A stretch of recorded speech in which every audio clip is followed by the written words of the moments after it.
Hello friends, आपको ये बताते हुए मुझे बहुत खुशी है कि मैं आज से 10th क्लास के लिटरेचर सेक्शन की फर्स्ट फ्लाइट के लेसन्स की समरीज की एक सीरीज शुरू कर रहा हूँ। 10th क्लास के सभी स्टूडेंट्स इन समरीज को अंत तक सुने ताकि लेसन से रिलेटेड ज़्यादा से ज़्यादा जानकारी उनको मिल सके। तो ठीक है, आज हम फर्स्ट फ्लाइट के first lesson a letter to God के डिटेल्ड समरी शुरू करते हैं। स्टूडेंट्स, एक नाम आप प्लीज एक बार अच्छे से ध्यान में रख लीजिएगा। Gregorio Lopez y फ्यूएंट्स।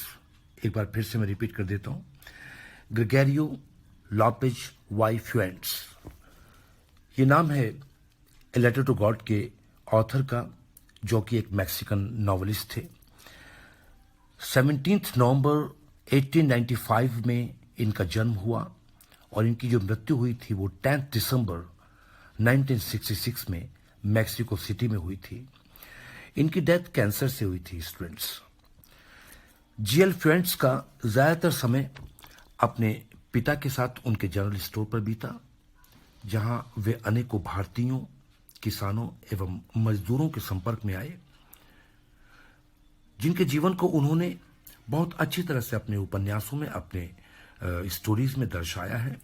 तो ठीक है, अब हम शुरू करते हैं इस कहानी की समरी। स्टूडेंट्स, इस कहानी में एक साधारण सा गरीब किसान होता है जिसका नाम है लेंचो। एक बहुत ही मेहनती किसान था लेंचो, जो अपने खेतों में कड़ी मेहनत करके उन्हीं खेतों में उगी फसल की कमाई से अपने परिवार का भरण पोषण करता था। तो कहानी यहां लेंचो के घर के लोकेशन से शुरू होती है।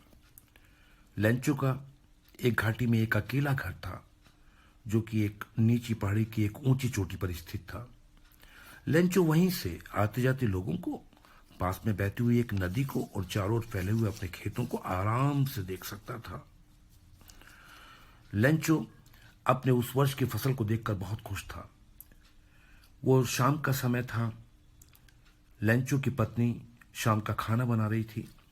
लेंचो अपने घर के बाहर बैठा हुआ नॉर्थ डायरेक्शन में, यानी कि उत्तर दिशा में आसमान को देख रहा था, क्योंकि उस डायरेक्शन में बारिश को लाने वाले बादल उसको साफ दिखाई दे रहे थे।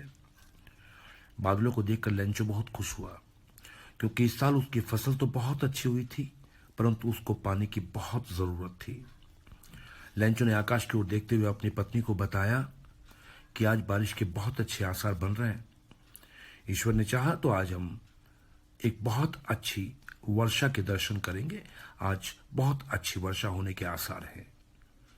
और तभी उसके देखते देखते वर्षा प्रारंभ हो गई। वर्षा की बड़ी बड़ी बूंदें पड़ती देख लेंचो खुद को रोक नहीं पाया। वो उन बूंदों को अपने शरीर पर महसूस करना चाहता था।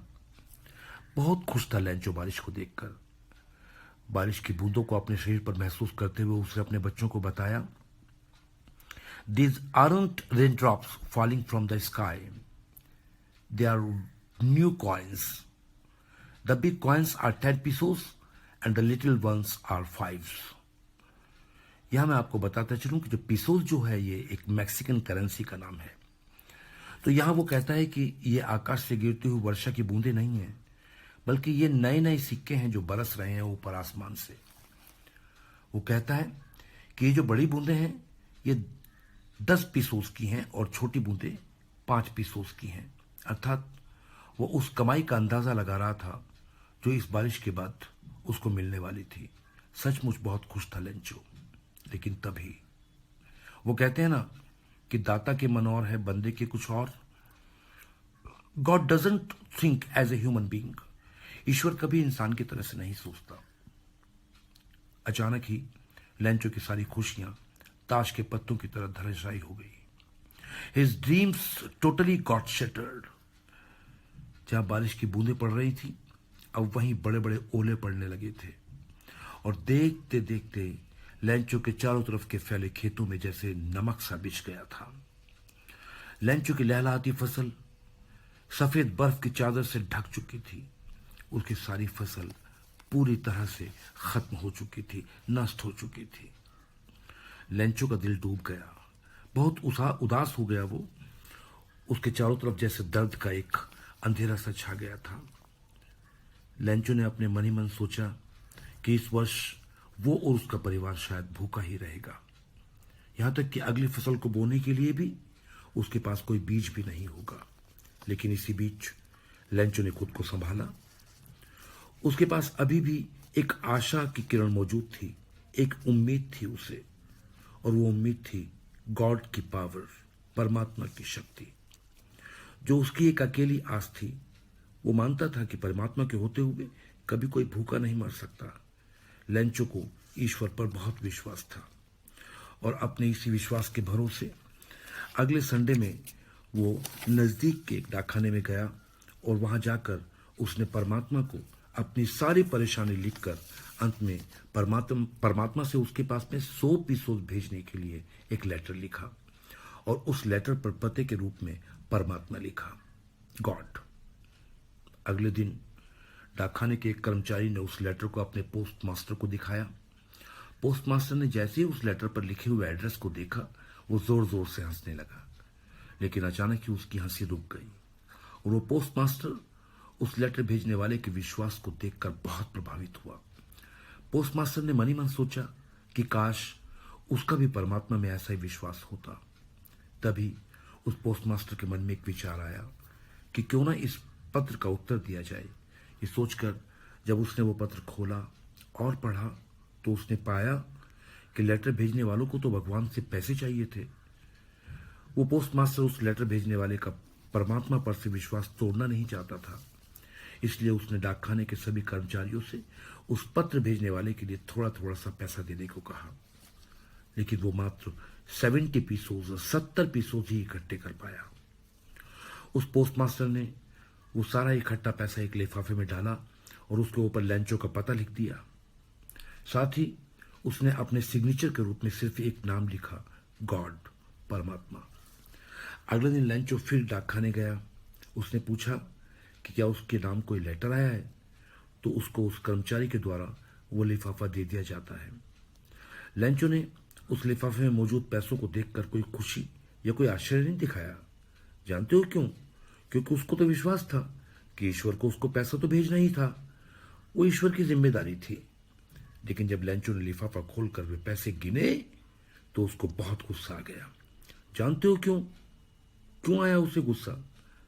क्योंकि उसको विश्वास था कि उसने तो भगवान से 100 पीसों मंगवाए थे, तो भगवान कैसे इतनी बड़ी गलती कर सकता है कि वो उसको 30 पीसों कम भेज दे। नहीं, ये गलती भगवान से तो कभी नहीं हो सकती। तुरंत ही लेंचो ने वहीं खड़े खड़े डाकखाने के कर्मचारी से एक कागज और एक कलम मांगा और वहीं पर एक दूसरा पत्र भगवान के नाम लिखा और लेटर बॉक्स में डाल दिया। पोस्टमास्टर, जो कि एक बहुत ही खुश मिजाज दयालु व्यक्ति था, उसने उस पत्र को खोला तो सोच में पड़ गया। जानते हो क्यों? क्योंकि उस पत्र में लेंचो ने लिखा था कि भगवान, आपके भेजे हुए पैसे तो मुझे मिल गए हैं, लेकिन सिर्फ 70 पीसोस, जबकि उसने 100 पीसोस की डिमांड की थी। उसने आगे लिखा था कि प्रभु, अब जब आप बाकी के बचे हुए 10 पीसोस भेजें तो उसको डाकखाने में मत भेजना, बल्कि सीधे मेरे पते पर भेजना, क्योंकि डाकखाने में तो सारे ही कर्मचारी धोखेबाज बैठे हैं। और उसने अंत में उन कर्मचारियों को बंच ऑफ क्रूक्स कहा है। आप लेसन में पढ़ेंगे तो देखेंगे। तो स्टूडेंट्स, ये थी लेटर टू गॉड की डिटेल्ड समरी, जो कि एक आयरनिकल स्टोरी है। आयरनिकल उसको कहते हैं जिसमें एक ह्यूमर भी होता है और साथ साथ दुख भी होता है।